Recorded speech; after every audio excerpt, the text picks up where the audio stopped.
Hi, I'm Dan Jones. I'm a hypnotherapy trainer with over 20 years of experience. On this course, I'm going to teach you how to do hypnosis in less than an hour.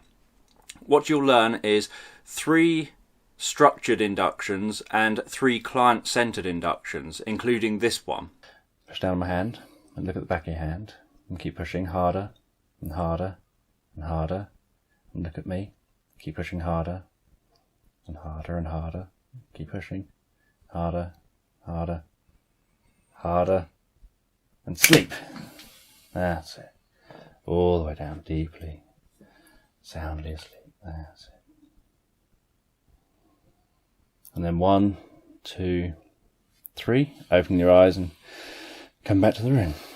I will also cover some basic ways that you can work therapeutically, whether it's for yourself or for others, and how to deepen hypnosis, what to look for when you're hypnotising people to make sure that they're responding and they're becoming hypnotised, and how to bring them back out of hypnosis at the end of a session.